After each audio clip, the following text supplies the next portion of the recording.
नमस्कार। स्वागत है सभी भाई बहनों का हमारी आज ही सच्ची खबरों में। तो सभी भाई बहनों के लिए जो नवरात्रियां आई हैं, तो देखिए आज से सभी भाई बहनों के लिए हैप्पी चैत्र नवरात्रि और सभी भाई बहनों को ढेर सारी शुभकामनाएं नवरात्रियों की। और माता रानी आपके जीवन में कभी दुख ना आने दे, सभी दुखों को दूर कर दें। अब मैं आपको एक चीज़ बताना चाहती हूँ, चैत्र की जो नवरात्रि आई हैं आप सभी भाई बहनों के लिए बहुत ही खुशखबरी लेकर के आई हैं। तो सभी भाई बहन जल्दी से जल्दी वीडियो को लाइक और चैनल को सब्सक्राइब कर लें और वीडियो को शेयर जरूर करें। शेयर करना बिल्कुल नहीं भूलें। देखिए, जिन भाई बहनों ने आंगनबाड़ी की भर्ती के लिए फॉर्म डाले थे तो उनके लिए अब क्या हो गया है, इसको देखें। 2023 की नई भर्ती में अब क्या होने वाला है। आंगनबाड़ी कार्यकर्ताओं वो सहायिकाओं के चयन में मिलेगी EWS का लाभ। अब एक चीज़ ये नहीं कि मैं कटिंग दिखा रही, मैं आपको आदेश भी दिखाऊंगी। आदेश भी आ चुका है, मेरे पास आदेश भी है। तो बाल विकास परियोजना कार्यक्रम के अंतर्गत आंगनबाड़ी और मिनी आंगनबाड़ी कार्यकर्ताओं को सहायिकाओं की नियुक्ति में भी आर्थिक रूप से कमजोर व EWS को आरक्षण का लाभ मिलेगा। शासन ने इन पदों पर नियुक्ति के लिए चयन प्रक्रिया का पुनर्निर्धारण करते हुए मंगलवार को आदेश जारी किया। शासन ने जनवरी 2021 में 52,000 पदों की भर्ती निकली थी। उस समय चयन प्रक्रिया में EWS आरक्षण का प्रावधान नहीं किया गया था। चयन समिति की भी केंद्र सरकार की गाइडलाइन के अनुसार नहीं बनी थी। नतीजन मामला कोर्ट में गया और अभी तक भर्ती फंसी है। मंगलवार को विभाग की सचिव अनामिका सिंह ने नया शासनादेश जारी किया। इसमें SC, ST, OBC, दिव्यांग व स्वतंत्रता संग्राम सेनानी के आश्रितों के साथ साथ आर्थिक रूप से कमजोर वर्ग EWS के लिए समय समय पर जारी शासनादेशों के अनुसार आरक्षण का प्रावधान कर दिया गया है। तो देखिए, इस तरीके से अब नौकरी लगेगी, यानी EWS का जो आरक्षण है वो अनिवार्य रूप से हर किसी के पास होना अनिवार्य है। और जिन भाई बहनों के पास नहीं है, जो बहनें भरना चाहती हैं अपने परिवार का, किसी रिश्तेदार का भरवाना चाहती हैं, तो EWS का सबसे पहले अपना प्रमाण पत्र भरवाएं EWS का। और वो आपका वकील द्वारा यानी जो आपकी तहसील से बनेगा और इसको लेखपाल और उनके सभी के हस्ताक्षर होने के बाद ही बनता है। अब देखिए कौन कौन सी महिलाएं इसमें लगेंगी आंगनबाड़ी इसमें, ये भी मैं आपको बताते चलती हूँ, फिर मैं आपको सरकारी आदेश दिखाऊंगी। इंटर पास ही बन सकेंगी आंगनबाड़ी कार्यकर्ता व सहायिका।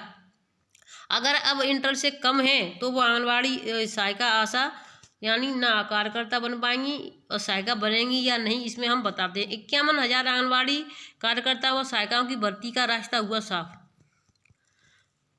पिछले करीब 2 वर्ष से अटकी पड़ी 51,000 आंगनबाड़ी भर्ती मिनी आंगनबाड़ी कार्यकर्ता एवं सहायिका की भर्ती प्रक्रिया का रास्ता साफ हो गया। सरकार ने नियुक्तियों के संबंध में पुराने सभी आदेश निरस्त करते हुए नई चयन प्रक्रिया मंगलवार को जारी कर दी।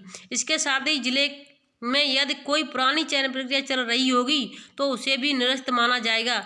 चयन के नए नियमों के तहत अब इंटर पास ही आंगनबाड़ी कार्यकर्ता, मिनी आंगनबाड़ी कार्यकर्ता एवं सहायिका बनेंगी। अभी तक आंगनबाड़ी कार्यकर्ताओं के लिए न्यूनतम शैक्षिक योग्यता हाई स्कूल एवं सहायिकाओं के लिए कक्षा 5 पास हुआ करती थी। बाल विकास सेवा एवं पोस्टार उत्तर प्रदेश की सचिव अनामिका सिंह ने 10 पेज की चयन प्रक्रिया जारी कर दी है। इसमें न्यूनतम उम्र भी घटाकर 21 वर्ष से 18 वर्ष कर दिया गया है। अधिकतम उम्र भी 45 से घटाकर 35 कर दिया गया है। तो देखिए, इसमें अब मैं आपको सभी भाई बहनों को एक नई जानकारी देना चाहती हूँ। पहले क्या था, आंगनबाड़ी भर्ती के लिए 21 2 + 45 था, यानी 21 की होनी चाहिए, 21 से कम नहीं होनी चाहिए और 45 से ज़्यादा नहीं। तो अब ये घट चुकी है, ये माइनस कर दी गई है। अब इसको 21 से घटाकर 18 और 45 से घटाकर 35। तो देखिए, अब उम्र में यानी बहुत ही काफ़ी अंतर हो चुका है। यानी यहाँ 18 होना बहुत जल्दी हो जाएगा, लेकिन 35 का भी बहुत जल्दी हो जाएगा। 35 साल के बाद 45 साल, यानी 10 साल का जो मिलता था वो घट गया, अब 35 वर्ष रह गया है। रिटायरमेंट की उम्र 62 वर्ष ही रहेगी। हालांकि यदि कोई आंगनबाड़ी कार्यकर्ता मई में 62 वर्ष की उम्र पूरी कर दी है तो उन्हें अगले वर्ष 30 अप्रैल को सेवानिवृत्त किया जाएगा। यानी मई में अगर कोई की उसकी यानी होती है, उसकी 60 यानी 62 वर्ष पूरी होती है, तो उसको अगले सत्र यानी 30 अप्रैल, अगले वर्ष 30 अप्रैल को सेवानिवृत्त किया जाएगा, यानी शैक्षिक सत्र का लाभ दिया जाएगा। पिछली चयन प्रक्रिया में गरीबी रेखा के नीचे जीवन यापन करने वाली परिवारों की महिलाओं को आरक्षण की सुविधा दिए जाने के संबंध में स्थिति पूरे तरह साफ नहीं थी, किंतु नई चयन प्रक्रिया में इस बारे में विस्तृत दिशा निर्देश जारी किए गए हैं। निवास व जाति प्रमाण पत्र तहसील से ऑनलाइन डिजिटल हस्ताक्षर से जारी ही मान्य होगी। तो देखिए, इसको ध्यान से देख लें। जाति प्रमाण पत्र और निवास प्रमाण पत्र तहसील द्वारा ऑनलाइन डिजिटल यानी बनी हुई होगी, वही मान्य की जाएगी हस्ताक्षर सहित। अगर आप वैसे बनवा के करते हो तो वो नहीं मान्य होगी। सीडीओ या एडीएम की अध्यक्षता में बनेगी चयन समिति। डीएम द्वारा नामित सीडीओ या एडीएम की अध्यक्षता में चयन समिति गठित की जाएगी। जिला कार्यक्रम अधिकारी डीपीओ सदस्य सचिव होंगे। चयन समिति में जिले में तैनात समूह क व ख संवर्ग की महिला अफसर सदस्य रहेगी। समिति में अनुसूचित जाति व अनुसूचित जनजाति और पिछड़ी जाति के एक एक जिला स्तरीय अधिकारी व संबंधित परियोजना के बाल विकास परियोजना अधिकारी सीडीपीओ भी सदस्य होंगे। चयन समिति की बैठक में अनुसूचित जाति, जनजाति व पिछड़ी जाति के सदस्यों की उपस्थिति अनिवार्य होगी। तो देखिए, ऐसा नहीं है कि अब यानी पहले जो सामान्य में भर्ती गई हैं कई महिलाएं जगह जगह से सामान्य में थी, तो अब इसमें हर जगह की होगी और हर प्रकार से की जाएगी। इसमें सबसे पहले जो की गई है उसकी आप देख लें, हर चीज़ की इसमें अनुसूचित जाति, जनजाति और पिछड़ी जाति का होना बहुत अनिवार्य रूप से कर दिया गया है। अब इसमें देखिए, नई चयन प्रक्रिया जारी। न्यूनतम उम्र घटाई, 18 से 35 वर्ष उम्र वाली महिलाओं को मौका।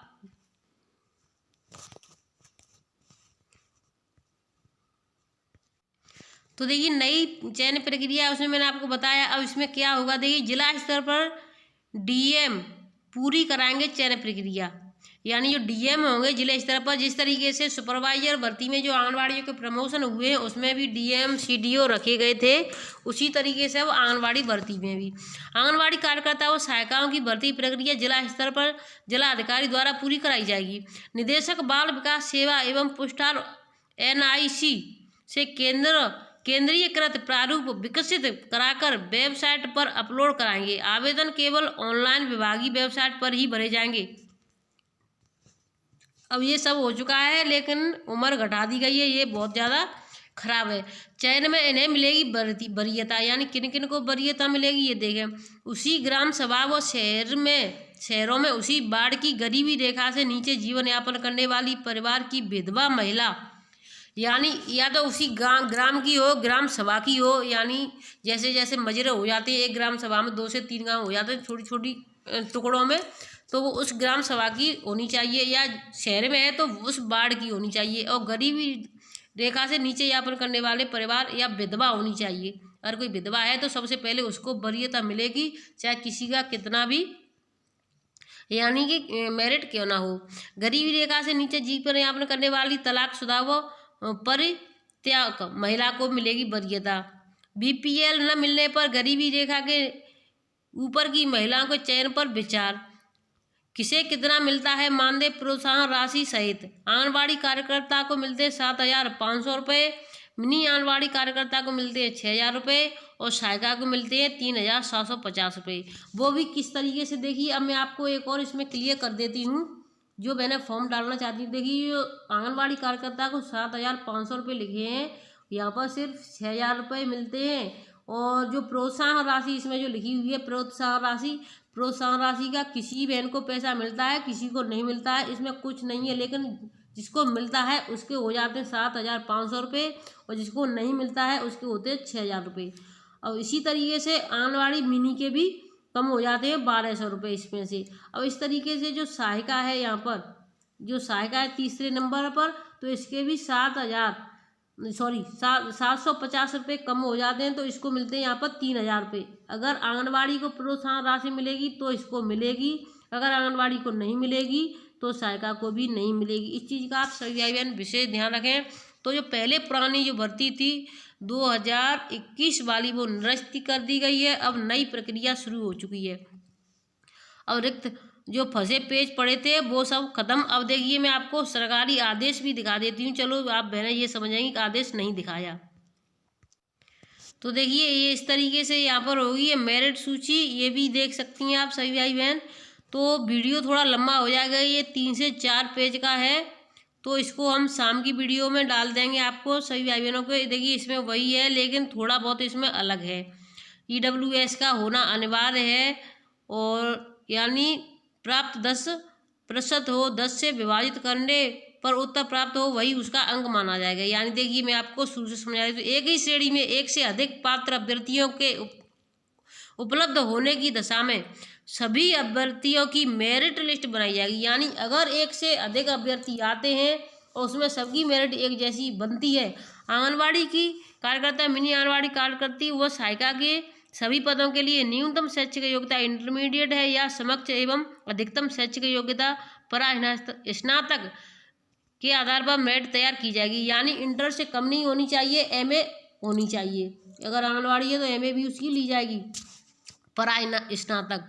अभ्यर्थी द्वारा प्राप्त अंक प्रतिशत को 10 से विभाजित करने पर उत्तर प्राप्त होगा वही उसका अंक माना जाएगा। अर्थात यदि किसी अभ्यर्थी को हाईस्कूल परीक्षा में 45% अंक प्राप्त हुए तो उसे 45-10 4 पॉइंट अंक प्राप्त होंगे। इसी प्रकार यदि किसी अभ्यर्थी को 59% अंक प्राप्त हुए तो उसे 10 का यानी विभाजन करने पर 5.9 अंक प्राप्त होते हैं। इसी प्रकार ग्रेडिंग एवं CGPA पद्धति पे प्राप्त अंक भी अगणित किए जाएंगे। मेरिट सूची तैयार करने में दशमलव के 3 अंकों तक गणना की जाएगी। दशमलव के बाद के किसी भी अंक को पूर्णांकित नहीं किया जाएगा।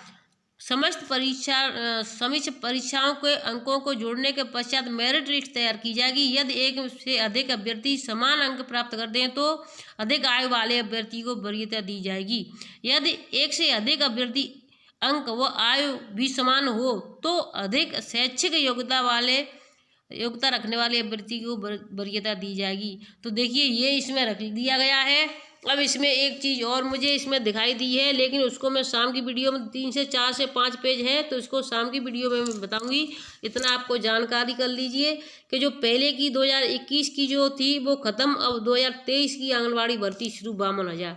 वीडियो अच्छी लगी तो शेयर जरूर करें अपने रिश्तेदारों को, जिससे जिसका भी फॉर्म कोई डलवाना चाहता हो तो अपने सबसे पहले EWS का फॉर्म यानी अपना सर्टिफिकेट बनवा के तैयार रख ले। धन्यवाद।